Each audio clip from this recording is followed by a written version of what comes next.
السلام عليكم ورحمة الله وبركاته. إن شاء الله في حلقة اليوم هنشرح أول درس في الاستشعار عن بعد، مقدمة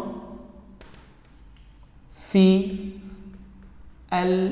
الاستشعار عن بعد، وفي بعض الجامعات مسمينها مبادئ الاستشعار عن بعد.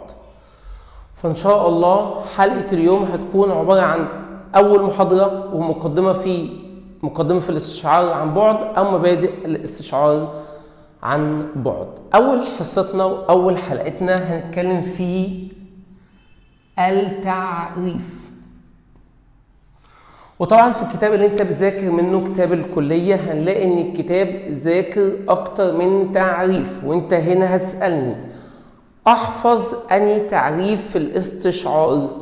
اول نصيحة للطلبة، حاول وانت بتذاكر ما تحفظش، حاول تفهم. الفهم هيخليك تعرف تكتب، هيخليك تعرف تجاوب سواء كنت مقالي او MCQ. الفهم هيخليك قادر تكتب، اما الحفظ انت بتحاول تقول لها زي ما هي. فتعالى نفهم تعريف الاستشعار في اكتر من تعريف. ببساطة خالص اللي انا بيبقى عندي وليكن مثلا قمر صناعي. القمر ده قمر صناعي في الفضاء.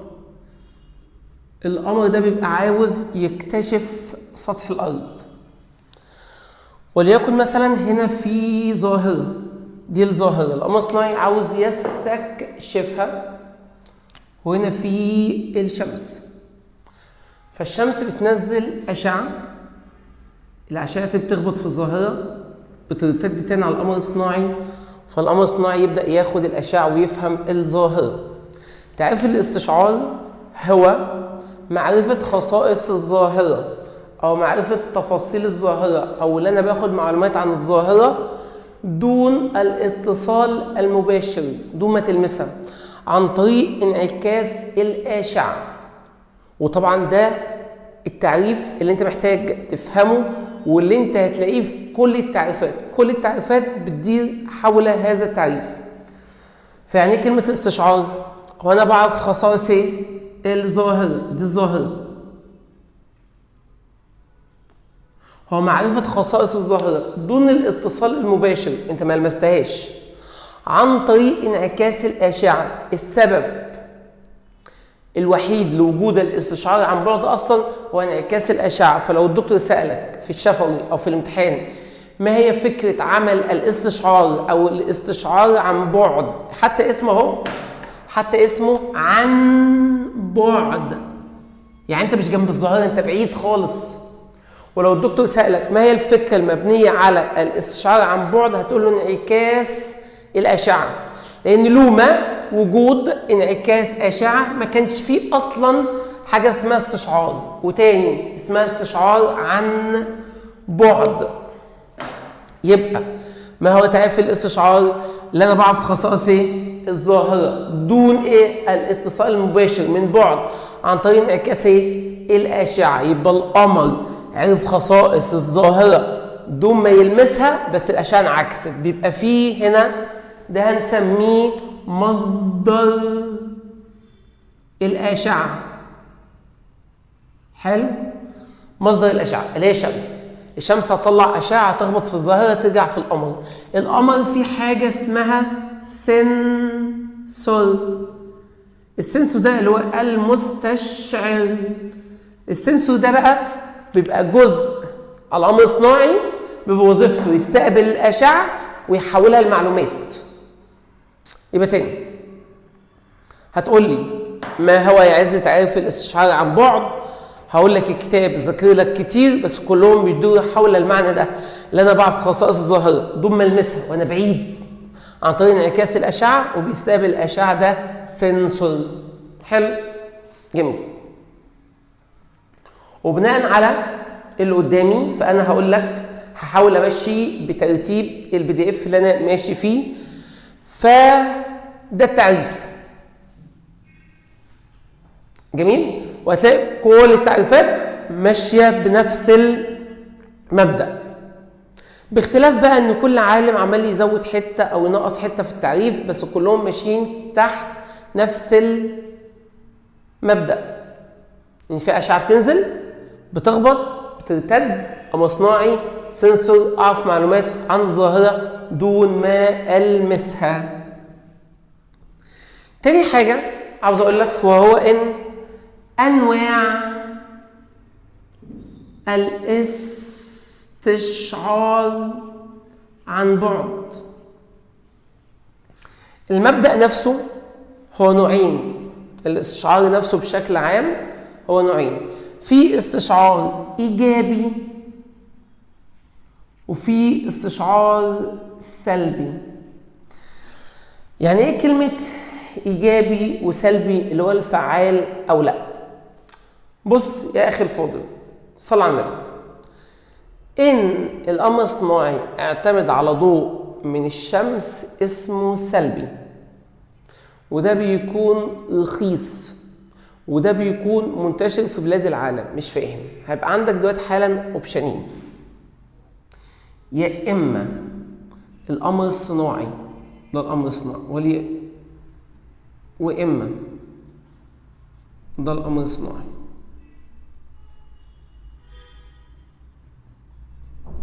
ودي الظاهرة، يا اما القمر الصناعي يعتمد على الأشعة من الشمس، ده اسمه سلبي. الاستشعار عن بعد السلبي ده الاستشعار اللي اعتمد على الضوء اللي جاي من الشمس. حلو، رخيص، حلو، وكمان منتشر في بلاد العالم. بس العيب انت بتضطر تصور بالنهار بس، يعني لما يجي الليل على المنطقة مش هتصور. فالأقمار السلبية بتصور بالنهار بس، لأن اعتمادها الأساسي على مصدر الضوء الأساسي بتاعنا وهو الشمس، مصدر الأشعة والضوء. في استشعار تاني اسمه إيجابي. إيجابي هو إن القمر نفسه ينزل أشعة والقمر نفسه يستقبل أشعة تاني، فده كده اسمه سلبي وده كده اسمه إيجابي. ممكن القمر الصناعي في الإيجابي، ممكن القمر الصناعي في الإيجابي هو اللي ينزل أشعة وهو يعيد استقبالها تاني عن طريق السنسور اللي بيستقبل الأشعة اسمه سنسور مستشعر. ساعتها هقدر في الإيجابي أصور بالليل، ساعتها في الإيجابي هقدر أصور بالليل وبالنهار عادي. حلو. هسألني سؤال، هتقول لي يعني يا عز أنا بالليل ممكن أشوف حتة ضوء في الأرض نتيجة إن القمر منزل ضوء؟ هقول لك مش شرط إن القمر ينزل ضوء مرئي، عشان كده سميناه مصدر الأشعة وليس مصدر الضوء. القمر ممكن يعرف خصائص الظاهرة دون ما ينزل ضوء أنت شايفه. ممكن ينزل أشعة أنت مش شايفها زي الأشعة الحرارية والحمراء وفوق بنفسجية، وليلة طويلة هنحاول نتكلم فيها في حلقة اليوم. بس في أنواع الاستشعار خلاصة، لو أنا اعتمدت على مصدر ضوء خارجي اللي هو الشمس ما فيش غيره، هنا اسمي سلبي. لو أنا اعتمدت على الشمس سلبي. لو أنا اعتمدت على نفسي إيجابي. يعني إيه اعتمدت على نفسي؟ يعني أنا اللي بنزل أشعة وأنا اللي بستقبلها تاني. ساعتها أقدر في الإيجابي أشتغل بالليل وبالنهار عادي. الإيجابي بيكون أغلى لأن أنت لازم تضيف لك مصدر الضوء، ومش منتشر الانتشار زي السلبي، لأن أغلب الدول بتكسل أو بتسترخص وبتشتغل بالسلبي. كده احنا اتكلمنا على الفرق ما بين أنواع الاستشعار، وكمان اتكلمنا على تعريف الاستشعار. تمام. وأهم حاجة هتقوله في تعريف الاستشعار هو إن أنت بعيد، اللي هو عن بعد دون الاتصال، انعكاس أشعة. تمام. لو هنتكلم على مكونات الاستشعار، ثالث حاجة هتكلم فيها يبقى أول حاجة التعريف، تاني حاجة أنواع، تالت حاجة المكونات. يعني لو هنشرح في نفس ده وهنتكلم على مكونات الاستشعار. الاستشعار عن بعد. ده تالت شيء هنتكلم فيه. لو الدكتور قال لك التعريف اديك عرفته، قال لك الانواع اديك عرفته، قال لك تتكلم على مكونات الاستشعار. هما كام مكون؟ هما 7 يا 8 مكونات. يلا نقولهم لك بالترتيب. لو هنتكلم على المكونات، مكونات الاستشعار عن بعد، اول حاجه محتاجه هي مصدر الاشعه، وهو ايه؟ الشمس لو سلبي والقمر نفسه لو ايجابي، انواع الاستشعار. يبقى اول حاجه انت محتاجها هي ايه؟ مصدر الضوء، مصدر الضوء او مصدر الطاقه او مصدر الاشعه. حلو. تاني حاجه هي الاشعه، تاني حاجه هي الاشعه الساقطه. تاني مكون الاشعه اللي بتنزل سواء من الشمس او من القمر، دي يبقى ده اول مكون، وده تاني مكون. تالت مكون وهو الغلاف الجوي. تالت مكون وهو الغلاف الجوي. ده تالت مكون من مكونات الاستشعار عن بعد، وهو الغلاف الجوي. تمام. نقدر نقول ايه عن الغلاف الجوي؟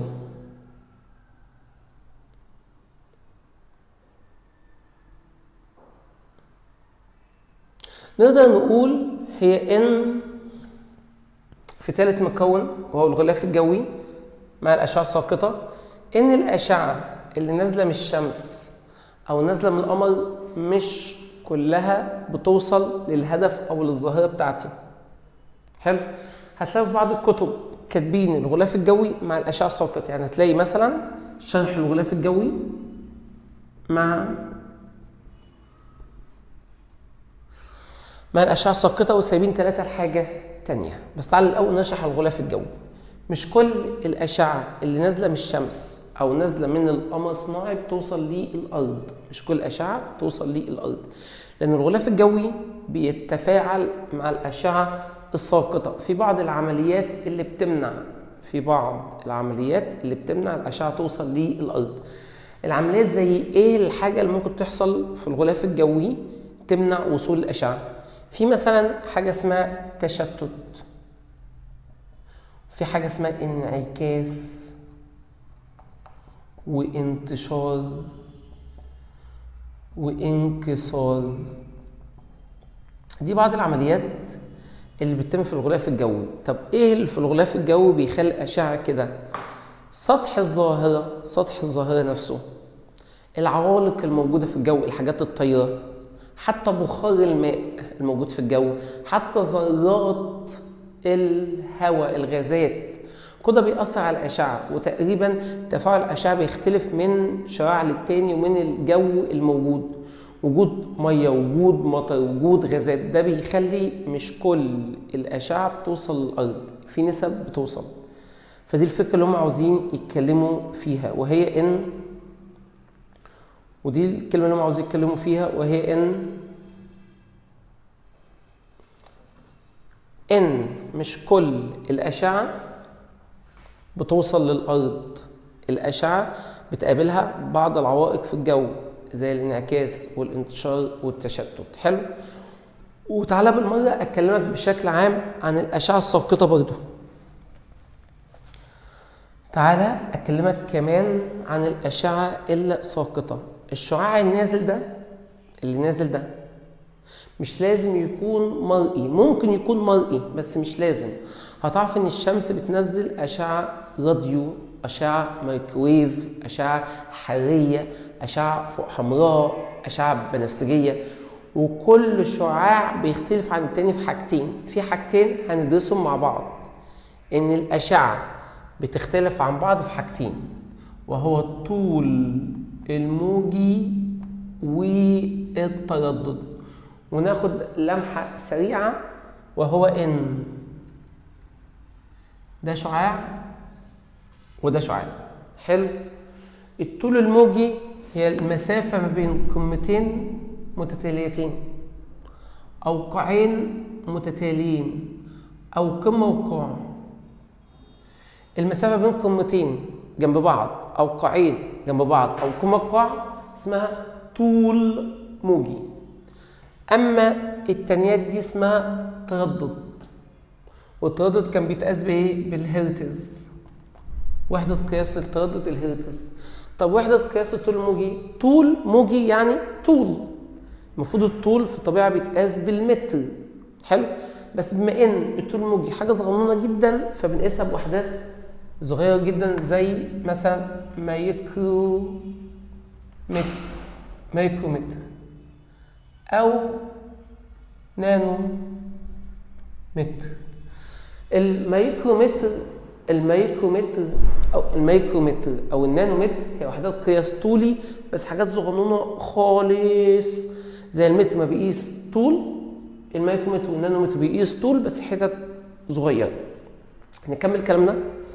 فالذبذبة دي هي التردد، والمسافة دي اسمها الطول الموجي. وبشكل عام إن الشعاع يعني ده كده طول موجي برضه، بس الشعاع اللي فوق أقوى من الشعاع اللي تحت، ده ضعيف. عرفت منين يا عز؟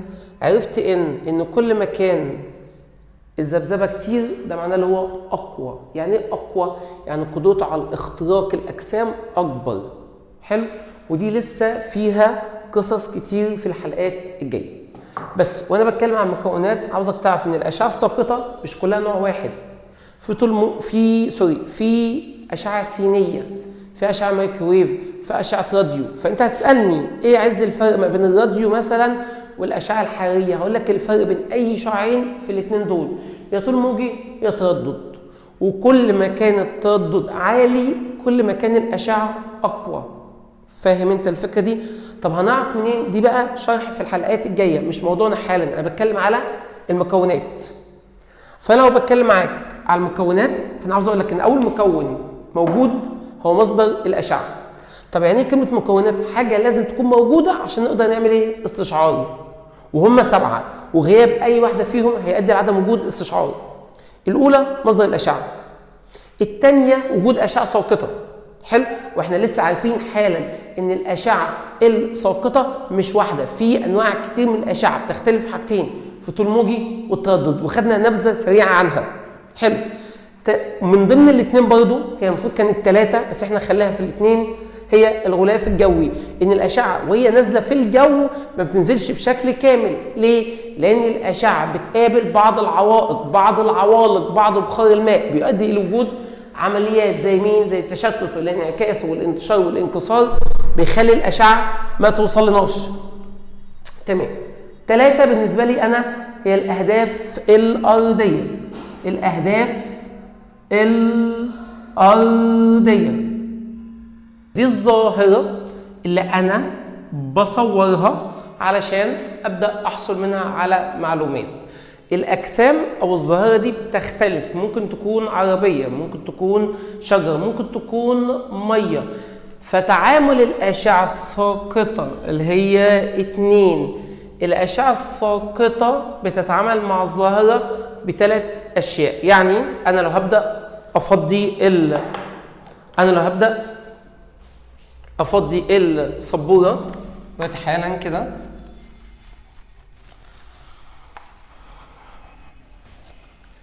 في أشعة ساقطة وفي جسم. الجسم دي هي الظاهرة أو الهدف الأرضي أو الظاهرة الأرضية اللي أنا عاوز أصورها. في أشعة ممكن تعدي، دي اسمها نافذة لو ده مية أو إزاز. في أشعة بتنعكس، دي اسمها منعكسة أو مرتدة. وفي أشعة بتتشتت، دي اسمها مشتتة. فالشعاع النازل اللي هو الساقط بيتعامل مع الظاهرة ب3 معاملات. في بعض الأشعة يعني هو منزل شوية الأشعة دي وهي نازلة، ولكن الأشعة دي نازلة من الشمس بشكل كامل. في شوية أصلا ما بيوصلش للظاهرة في الجو عشان الجو زي ما احنا قلنا بيمنع شوية.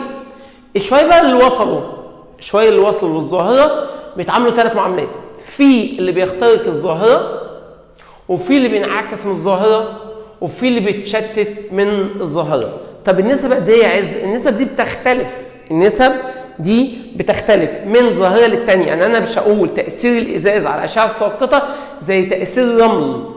الرمل بيعكس اكتر من الازاز، الازاز بيمتص اكتر ما بيعكس. فنسب ده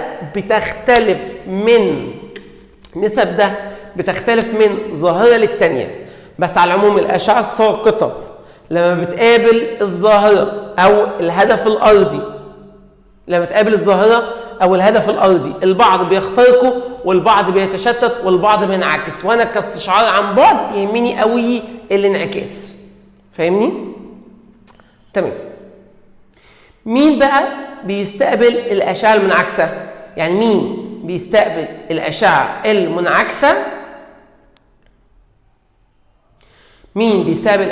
المنعكسه؟ القمر الصناعي والسنسور. فرابع حاجه هنتكلم فيها حالا هنا هي المستشعر. والمستشعر ده اسمه سنسور، والمستشعر او السنسور ده عنده قدره عاليه جدا من اللي هو يبدا يصنف او يعرف او يفرق ما بين الاشعه المنعكسه.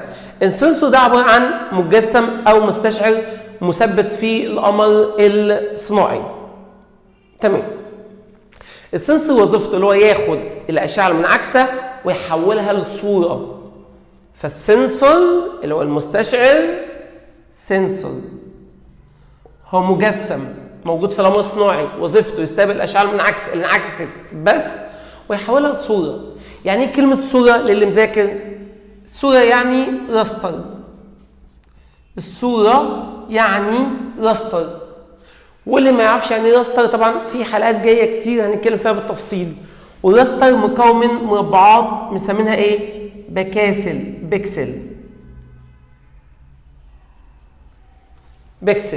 بكاسل اللي هي البكسل. بكسل او بكسلز. حلو. فالسنسور من وظيفته اللي هو ياخد الاشعه المنعكسه ويحولها لصوره. الصوره في الجغرافيا يعني راستر، وراستر مكون من مربعات بكسل. وتعالى حالا نتكلم في البكسل، طبعا هتكلم فيها بالتفصيل في الايام الجايه، بس تعالى حالا افهمك حاجه. من مصلحه الصوره تبقى مبكسله ولا لا؟ هتقولي لا، فانا هقول لك ان الشكل ده لو احنا قارنا بين أ وب، ب أدق من أ. ليه ب أدق من أ؟ لأن احنا عارفين كل ما كان البكسل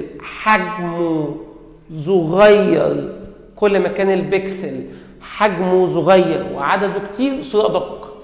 لأن احنا من مصلحتنا الصورة ما تبكسلش، يعني البكسل يبقى حجمه ايه؟ صغير.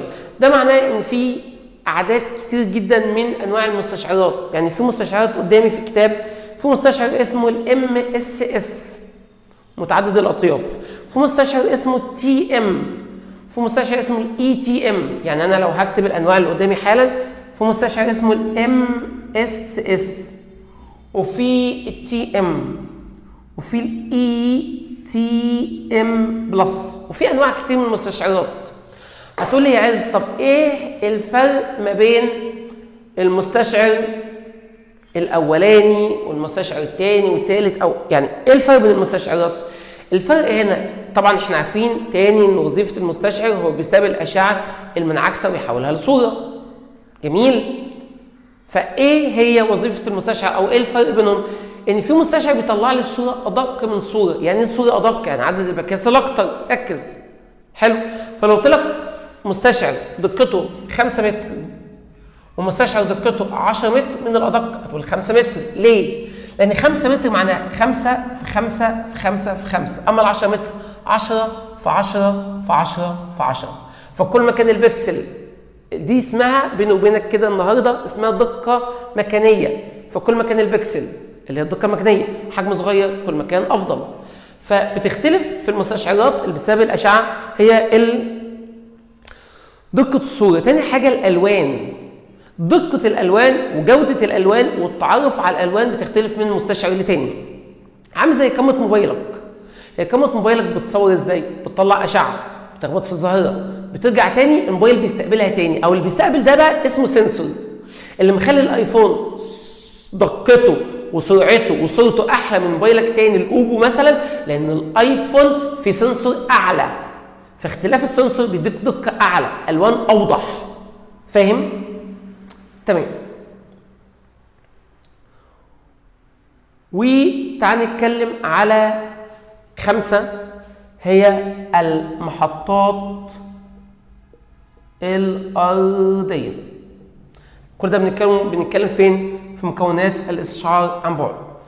المحطات الأرضية، طبعا الأقمار الصناعية اللي طايرة في الهواء، طبعا الأقمار الصناعية اللي طايرة في الهواء أو في الفضاء، أنا آسف، الأقمار الصناعية اللي طايرة في الفضاء محتاجة محطات أرضية تبدأ تتحكم فيها. فالمحطات الأرضية دي عبارة عن محطة فيها تحكمات وأجهزة إرسال واستقبال، بترسل للقمر، تديله التعليمات، تديله المسار، تديله الخطة، ويبدأ يستقبل من القمر الصور اللي هو صورها، الصور اللي هو صورها. ركز إن الاستشعار عن بعد بشكل عام بيطلع صورة وليست خريطة. يعني أنت في المستقبل هتكتشف إن أنا باخد الصورة ثم برجع أحولها لخريطة. ركز. المهم نرجع كلامنا تاني للمحطات الأرضية دي. محطات في الأرض، محطات مش محطة، لأن القمر الصناعي الواحد النوع الواحد ما بيحتاجش محطة واحدة صعبة تلقطه، فاحنا بنجيب محطات نحطها على أكتر من مكان في الكرة الأرضية، بحيث القمر وهو ماشي يستقبل من ده، ولما يبعد يبقى في محطة تانية مستقبلاه. فتلاقي كل قمر صناعي ليه أكتر من محطة موزعة على الكرة الأرضية عشان يقدر يتحكم فيه ويقدر يرسل له ويستقبل منه. سادس حاجة أجهزة أو برامج التحليل والمعالجة. سابع حاجة الاستخدام أو الإخراج. برامج التحليل والمعالجة. سادس حاجة لما القمر الصناعي بينزل لي صورة ما بستخدمهاش بشكل مباشر، يعني أنا أخدت من القمر الصناعي صورة ما بستخدمهاش عشان أحولها لخريطة، لأ، ده القمر الصناعي لما بينزل صورة بضطر أحطها في برامج عشان أظبطها قبل ما استخدمها. لازم الحاجة تتظبط. يعني إيه تتظبط؟ يعني أوقات بيبقى فيه تشوهات محتاج تشيلها، أوقات بيبقى فيه دمج محتاج تعمله، أوقات بيبقى فيه تظبيط ألوان. أشهر برامج الاستشعار، ودي برامج مهمة جدا لسوق العمل لازم تكون عارفها، هي الMV والإيريداس. أكتر برنامجين ماسكين السوق في الاستشعار هو الMV والإيريداس. البرامج دي عندها قدرة على التعامل مع صور الاستشعار عن بعد. بتعمل ايه الصور دي يا عز؟ بتقدر تستخلص بيانات، بتقدر تدمج، بتقدر تعمل تصنيف، دمج، حاجات كتير انت لسه هتاخدها في المستقبل. وبتقدر تتعامل مع انواع كتير جدا من التحليلات وانواع كتير جدا من الصور. يعني تقدر تعمل لك تحليل 2D، تحليل 3D، تقدر تطلع لك ما يسمى بالمستقبل بالموزايك، في حاجات لسه هتاخدها في المستقبل. فانت بتحتاج برامج، انت بتحتاج في 6 برامج بتقدر تتعامل مع الصور اللي جايه من القمر الصناعي، لان الصور بتحتاج تعديل، بتحتاج تظبيط، بتحتاج دمج، بتحتاج تصنيف، وهتكتشف ان في تصنيف اشرافي وتصنيف غير اشرافي، بتحتاج تظبيط، ترتيب، تحليل، عرض 2D، عرض 3D. فاحنا محتاجين برنامج او عده برامج بتتعامل مع صور الاقمار الصناعيه زي الMV والإيريداس، ودول اشهر برنامجين موجودين في سوق العمل. اخر حاجه استخلاص او استخراج البيانات، دي اخر حاجه. ساعتها انت بتطلع الخريطه جاهزه او الصوره جاهزه، تبدا بقى تستخدمها في المجال اللي انت عاوزه. تاني، بعد ما تخلص التحليل على الإنفو والإيريداس بيبقى عندك حاجتين، يا تحولها لخريطه يا اما تستخدمها بوضعها الحالي. في بعض الاستخدامات بتتم للصوره اللي جايه من القمر الصناعي، لو انا عاوز اراقب نشاط ظاهره، عاوز اراقب غابات، عاوز اراقب حرائق، فيضانات، حلو، لان الاستشعار عن بعد بالذات بيفيدني في التحديث. يعني انا لو عاوز اتابع حاجه بشكل مستمر هلقط صوره كل فتره عشان اقدر ابص واشوف الدنيا، ابدا اشوف ايه اللي بيحصل في الدنيا. وبكده نكون خلصنا مكونات الاستشعار، والسبعه دول لازم يكونوا موجودين مع بعض، وغياب اي واحده فيهم هيؤدي لعدم وجود الاستشعار. لازم مصدر ضوء، لازم مصدر الضوء، لازم المصدر سواء كان ايجابي او سلبي، ايجابي من نفسي او سلبي من الشمس. لازم اشعه ساقطه، وبنكتشف ان الاشعه مختلفه، بتختلف في ايه؟ في حاجتين، في الطول الموجي والتردد. والغلاف الجوي نفسه بيمنع كل اشعه توصل، في عمليات بتتم في الجو. حلو. الهدف الارضي لما بيستقبل الاشعه، مش كل الاهداف الارضيه عندها نفس الاستقبال، في اللي بيخترق، في اللي بينعكس، في اللي بيتشتت، مش كل الظواهر زي بعض. المستشعر هو السنسور اللي بيستقبل الاشعه ويحولها لصوره. يعني الصوره يعني راستر، يعني راستر يعني بكاسل، ومن مصلحتي ان البكسل يكون حجمه صغير عدده كبير، الصوره حلوه، فكل ما كان البكسل صغير كل ما كان افضل. يعني قمر صناعي دقته 5 متر احسن من قمر صناعي دقته 10 متر. والمستشعرات بتختلف في الانواع على حسب الدقه الطيفيه اللي هو الالوان، على حسب الدقه المكانيه اللي هو البكسل. المحطات الارضيه دي اللي بتتحكم في القمر الصناعي وبتقدر توجهه وتستقبل منه البيانات. برامج التحليل، لان الصوره لما بتيجي من قمر صناعي بتحتاج بعض التحليلات، بعض التنسيقات، بعض التصنيفات، بعض الدمج، بعض ازاله تشوهات، بتتم على برامج متخصصه للاستشعار عن بعد زي الانفو الارداس. والاستخدام النهائي بعد ما تخلص كل ده خالص، لو عاوز تستخدم الصوره زي ما هي، زي من امثله الاستخدام متابعه الشواطئ، متابعه التآكل، متابعه الغابات، متابعه الحدائق، بيتم استخدامها. كلام جميل جدا. اخر حاجه او اخر حاجتين ممكن تتقال في الحصه بتاعت النهارده، وهي ان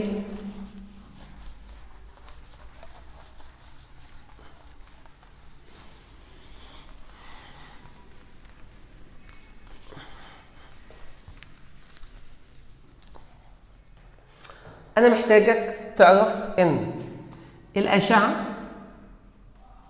الساقطه من مصدر الضوء اللي هو الشمس او القمر الصناعي نفسه، الاشعه نفسها مش واحده زي ما انا لسه شارح. ممكن تبقى ايه؟ ممكن تبقى جاما او اكس راي او فوق بنفسجي او تحت الحمراء، وليله طويله بقى. حلو. احنا قلنا كل ده بيختلف في كام حاجه؟ احنا قلنا ده بيختلف في كام حاجه؟ في حاجتين، في الطول الموجي والتردد. لسه قايلين ده ولسه شارحين ان اللي فوق اقوى من اللي تحت. كل ما الانعاج ده زاد كل ما كان اقوى. ولسه قايلين برضو الطول الموجي المسافه بين قمتين او مسافه بين قاعين او قمه وقاع. ولسه قايلين حالا الطول الموجي بيتقاس بوحده قياس صغنونه اسمها ايه؟ مايكرو متر، او وحده اصغر منها اسمها نانو متر. طب التردد بيتقاس بحاجه اسمها الهرتز. حلو. والهرتز هي الذبذبه في الثانيه الواحده. اللي انا بقى عاوز اقوله لك هو ان في حاجه عندك لازم تعرفها اسمها الطيف الكهرومغناطيسي. عاوز بقى اشرح حاجه اخيره اسمها الطيف الكهرومغناطيسي. الطيف الكهرومغناطيسي هي مجموعه اشعه تتشابه في الخصائص. ركز.